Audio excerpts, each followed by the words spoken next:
Medical ವಿದ್ಯಾರ್ಥಿಗಳಿಗೆ ಮತ್ತು ಪೋಷಕರಿಗೆ ರಾಜ್ಯ ಸರ್ಕಾರದಿಂದ ಭರ್ಜರಿ ಸಿಹಿ ಸುದ್ದಿ. ಈ ವರ್ಷ ವೈದ್ಯಕೀಯ ಶುಲ್ಕ ಹೆಚ್ಚಳವಿಲ್ಲ. ಪ್ರಸಕ್ತ ಶೈಕ್ಷಣಿಕ ವರ್ಷದಲ್ಲಿ ವೈದ್ಯಕೀಯ, ದಂತ ವೈದ್ಯಕೀಯ, ಸ್ನಾತಕ ಹಾಗೂ ಸ್ನಾತಕೋತ್ತರ ಕೋರ್ಸ್ಗಳ ಶುಲ್ಕವನ್ನು ಹೆಚ್ಚಳ ಮಾಡದೆ ಯಥಾಸ್ಥಿತಿಯನ್ನೇ ಮುಂದುವರಿಸಿರುವಂತಹ ಮಹತ್ವದ ತೀರ್ಮಾನವನ್ನು ಕರ್ನಾಟಕ ಸರ್ಕಾರ ಪ್ರಕಟಿಸಿದೆ.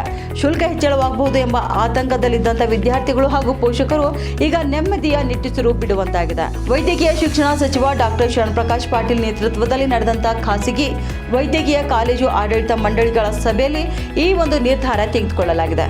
ಈಗಾಗಲೇ ನೀಟ್ ಪ್ರವೇಶ ಪರೀಕ್ಷೆ ರದ್ದತಿ ಹಾಗೂ ಮರುಪರೀಕ್ಷೆ ಗೊಂದಲದಿಂದಾಗಿ ವಿದ್ಯಾರ್ಥಿಗಳು ಹಾಗೂ ಪೋಷಕರೆಲ್ಲರೂ ತೀವ್ರ ಮಾನಸಿಕ ಒತ್ತಡದಲ್ಲಿದ್ದಾರೆ.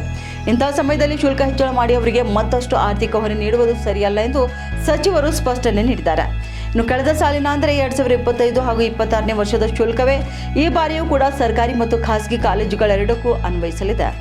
ಸರ್ಕಾರದ ಈ ಜನಪರ ನಿರ್ಧಾರದ ಬಗ್ಗೆ ನಿಮ್ಮ ಅನಿಸಿಕೆಯನ್ನ ಕಮೆಂಟ್ ಮಾಡಿ ತಿಳಿಸಿ ಹಾಗೂ ವಿದ್ಯಾರ್ಥಿಗಳಿಗಾಗಿ ಈ ರೀಲ್ ಅನ್ನು ಲೈಕ್ ಮತ್ತು ಶೇರ್ ಮಾಡಿ.